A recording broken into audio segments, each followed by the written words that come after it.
day tutorial na tayo. Ngayon, dito sa 3D, yung mga di ko kailangan ulit, i-hide ko. I-off ko yung layer, kumbaga. Yan. Ano yung mga di ko kailangan? Na kailangan i-hide yung beams. Oh. Tapos, foundations. Yan, hide ko lahat sila. Yan. Windows. Para di sa gabal. Yan. Tapos, ano pa? Kunwari, columns. Yan. Huwag na yung walls. Kasi magiging guide natin yan para sa paggawa ng railing nitong ports.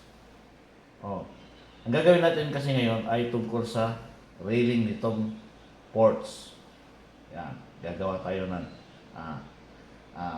handrail, tapos yung balusters. Yan. Punta tayo ng top. Kasi ito na yun. Yung sa railings. Yan. Click natin, isometric. Ilan ang height or elevation? Kunyari 0.90. Yan. I-ID ko lang yan para malaman ko kung ano yung value ng Z. Click. 1.3. Ibig sabihin ito, move ng 1.3 or change properties, yung value ng Z, ilagay ko sa 1.3. Polyline, tapos elevation, yung value ng Z, 1.3. Yun. Pag in-ID ko yan, ID, click, yung value ng Z, yan 1.3. Ganun din to. Pag in-ID ko yan, yun, 1.3. Same elevation. Yan. Ngayon, extrude natin pababa para sa thickness ng concrete handrail ng railing balusters. Yan. Extrude natin. Tapos, ang thickness ay pababa na direction. 0.05. Dali natin, 0.05. Yun. Tapos, gawa tayo ng mga balusters niya. Yan. Punta tayo ng top para maiayos yung spacing. Yan. Ganito yun. Gawa ako ng line para sa tatakbuhan ng balusters. Tignan nyo mabuti, baka mamaya hindi totally horizontal yan, hindi siya totally horizontal. Kaya, kailangan totally horizontal. Ang na-click na midpoint ay iba. Kaya ganun yung nangyari. Dapat ang midpoint nun, ito. Hindi yung ito. Kasi may midpoint yan, may midpoint din ito. Kaya ang pipiliin ko, yung midpoint nito. Assume ko yung gitna. Yan Yan. Pero ito, yung gitna niyan, dito na banda. Ayan Yan Ito, dito. Itong kulay sayan. Yan. Kaya ang pipiliin ko, yung midpoint ng kulay sayan. Yan. Yan yung tama. Click. Tapos, para may gitna ko, mid between 2 point. Yan. Tapos, doon. Perpendicular. Ganon din dito. Napin ko yung midpoint nitong sayan. Yan. Yan na yun Tapos, mid between 2 point kasi 45 magiging 90, di ba? Yeah. Between 2 point. Tapos perpendicular. Yan. Yan. Yung elevation niyan nasa taas. Ito yung sinasabi ko. Pag nag-move ka, kailangan may guide. Kasi ang na-click taas, imbis na elevation na to. I-ID ko, ID, click, Anong sabi? 0.40 daw. Ito. ID 1.25. Kaya, lagay ko sa elevation na 0.40.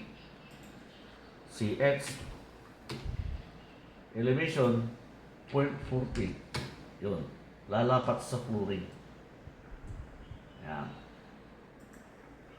Oh. Ngayon, titignan ko yung magiging height ng balusters ko. DI. Click dyan, tapos perpendicular 0.85. Yan yung magiging height. Yan, kunwari ang balusters ko design na ganito. PL. Kuha ko ng baluster na isa. Ito, dyan, tapos dito, 0.85 yan. LI. Yun nyo, LI. Length is 0.85. Oh. Yung in-ID natin kanina, or DNI, dinistance natin. Yan yun. Ngayon, design ako ng baluster. Ang gagawin ko. Kunyari, ito, thickness is 0.05. Yan. Tapos, 0.075. Yan. Oh. Tapos, 0.025. Yan. Oh. Dito sa polyline, pwede kang gumawa ng arc. Alisin ko sa ortho para makita yung arc. Yan. Oh. Straight line siya. Pa yan. Dito ka tumingin. Anong gusto mong gawin? Pwede kang kumurba. Arc. Yan. Oh.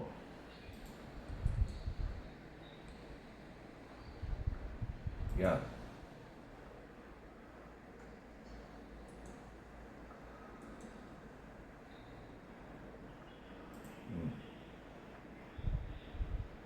Assume na yan, assume. Yan. Tapos, baba. Line. Balik ko sa line. Para straight line siya. Yun. Yun. Close natin yung polyline. Yun. Ngayon, kailangan kong itapat ito. Yung doon sa taas, tapos yung sa base. Yan. Hindi siya magkatapat eh. Yan. Itapat ko siya. Yun. Oh. Anong gagawin ko? Revolve. Yan. Command na revolve. Click. Tapos, anong sabi? Specify axis start point or define axis by object. Diba? Click. Tapos doon. Para dito siya iikot. Yan o. Oh. Yan o. Oh. Yan. Yung center ng pag-iikotan niya na yun o. Oh. Diba? 360 para buo. Diba? Yung isang circle, yung buong ikot doon is 360 degrees. Yan.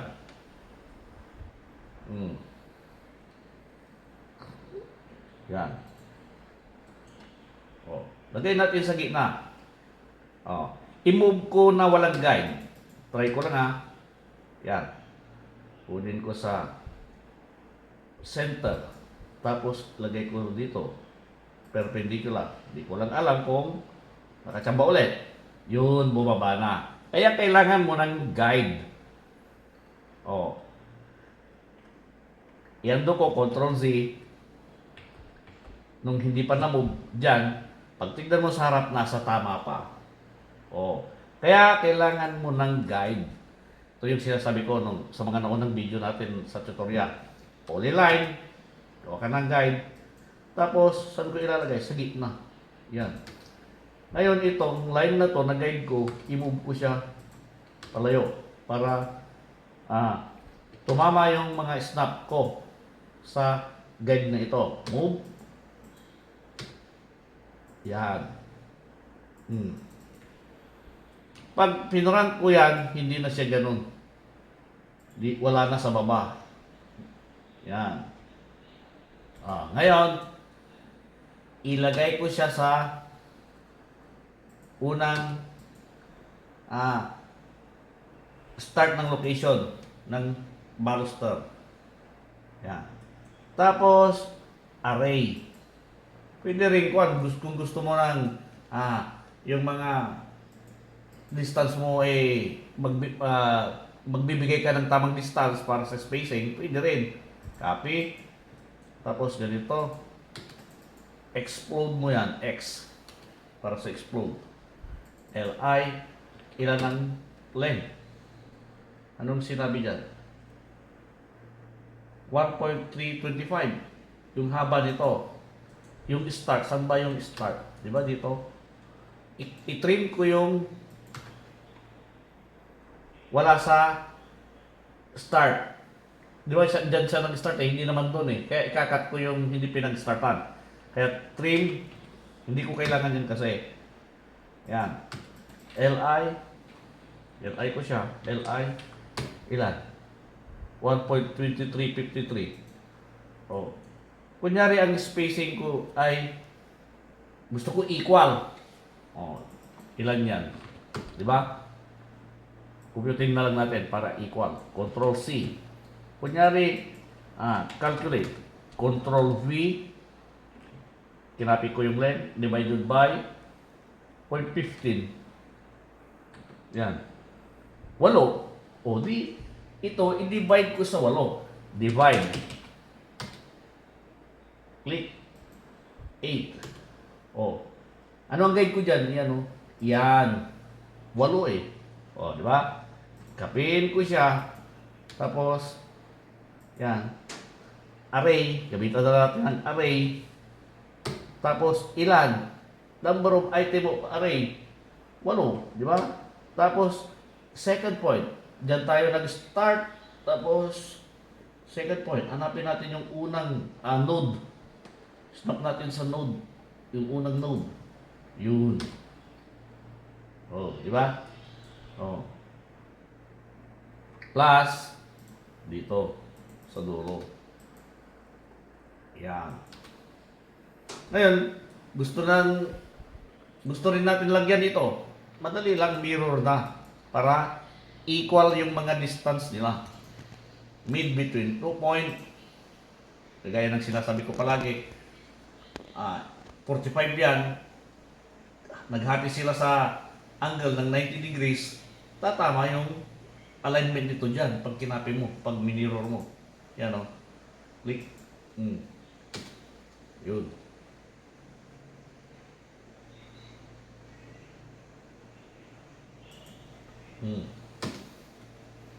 Oh, di ba?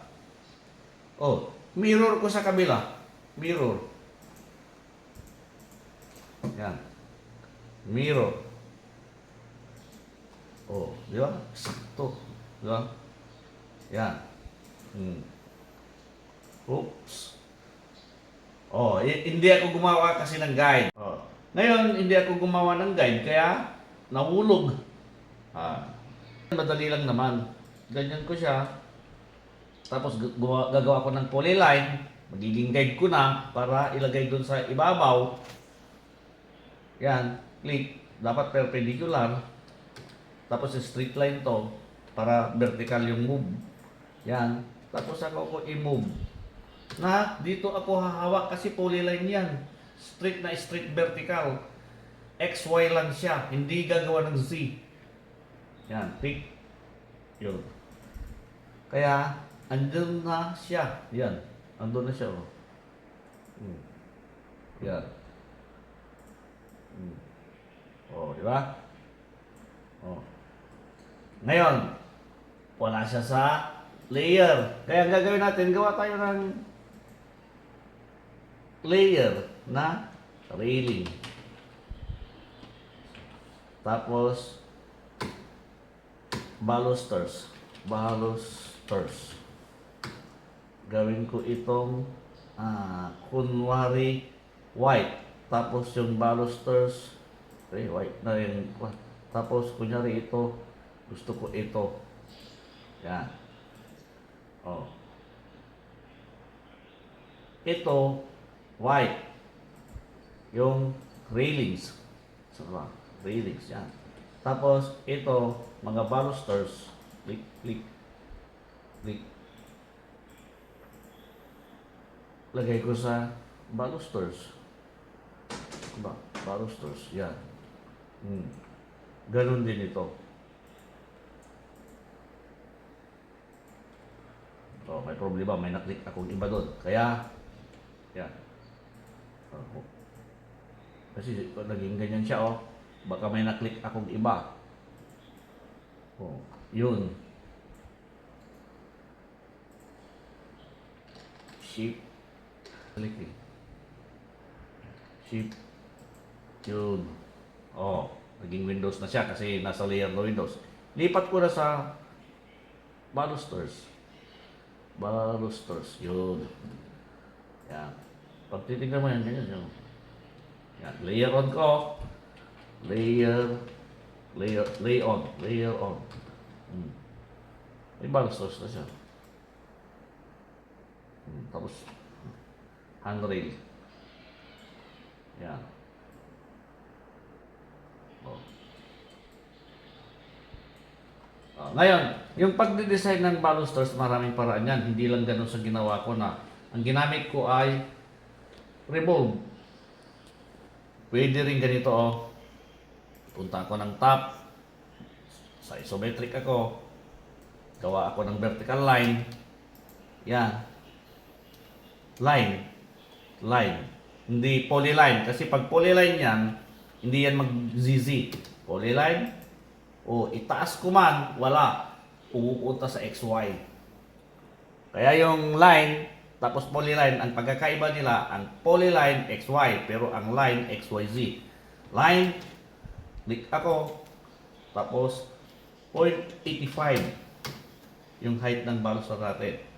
Ngayon, gawa ako ng kunyari rectangle at 0.075, 0.075. Yan. Or, gawa ako ng octagon. Yan. Click. Ilang side? 8. Octaga, di ba? Octa. Kaya 8. 8 sides. Click. Yan. Inscribe in a circle. Yan. Tapos, anong radius daw? Oh. 0.075 divided by 2. Gawa na lang tayo. 0.05 na lang. Yung radius. Yan. Tapiin ko yung line para makita mo yung pagkakaiba. Click. Isa pa.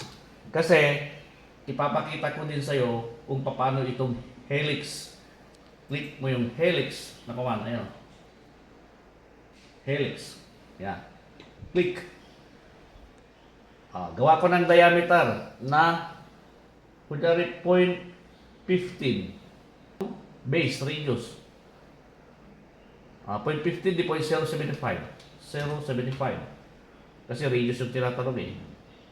Pag diameter, 0.15. Yan. Base, 0.075. Top. Kung gusto mong palakihin sa top, okay lang. Pero ang gagamitin ko is 0.075 radius pa rin. Same yung radius sa taas tapos baba. Ilan ang height? 0.85. Yan. Ngayon, kung gusto mong palitan ng ilang ikot yan, tatlo siya eh. CX, change properties. Ilan ang gusto mong turns? Kunyari 2. Magiging 2 yan. 1, 2. Kung gusto mong magiging 4, 1, 2, 3, 4. Oh, nasa sayo na yan. Ngayon, kapiin ko yung kahit alin dyan para maipakita ko sa'yo dyan din. Yung iba pang, kung paano mag-design pa ng ibang baluster gamit ang mga command na yon. Yung tungkol sa itong sweep. Tapos, helix. Yan. Sweep. Try natin to. Click. Yan o. Base point. Saan ko gusto? Para ito, sentro doon. O, kasi pag ang kinlik mo na base point ito, doon mapupunta to. Diyan mag-start. Diyan sa gilid na yan. Sa midpoint ng yan. Kung sakaling sa midpoint ko kinuha. Ngayon, ang gusto ko, dito sa gitna. Kaya, sweep, click, base point, B. Yan. Diyan ko snap, click. Para sentrong-sentro dyan sa line na yan. Tapos, twist natin. Anong sabi? Angle. Ang tinatanong. Gusto ko kunwari is 180 lang. Select. Yung iikutan. Yung pag-sweepan. Yun. Oh. Diba? Oh. Ngayon, kung kunwari gusto ko, kopyahin ko pa itong pants. Ito. Or gawa tayo ng triangle na lang. Yan. Click. 3. Number of side. Tapos, center. Inscribe in a circle. Yan. Ang gusto kong radius is 0.075 para 0.15. Ngayon, i-sweep ko ulit. Click. Tapos, base point. Click. Base point. B. Yun. Yung sentro ng triangle. Yan. Tapos, twist. Twist ko 360. Buo. Buong ikot. Click. Yung isang circle, 360 yung buong ikot yan. O, yung kanina hindi ko binuo. O, kaya pag tignan mo yon, halos magkatapat kasi kunti lang ang ikot. Yan. Ngayon, ito yung pag-ikotan niya. Yun.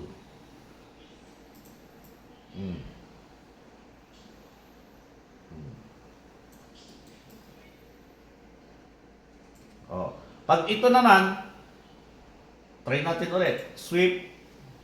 Yan. Tapos, base point. B. Yan. Click. Tapos, twist. Kunyari, 180 lang. Click. Yung pag-ikutan. I-undo ko siya. Gawin kong 360. Tignan mo yung pagkakaiba. Sweep. Click. Base point. Yan. Tapos twist. 360. Mas marami. Try din natin ito. Itong helix na pag-iikutan. Click. Base point. Yan. Tapos twist. 90 lang. Click. Ay. Ito ay yung pag-iikutan. Tingnan mo. Nahihirapan. Yun.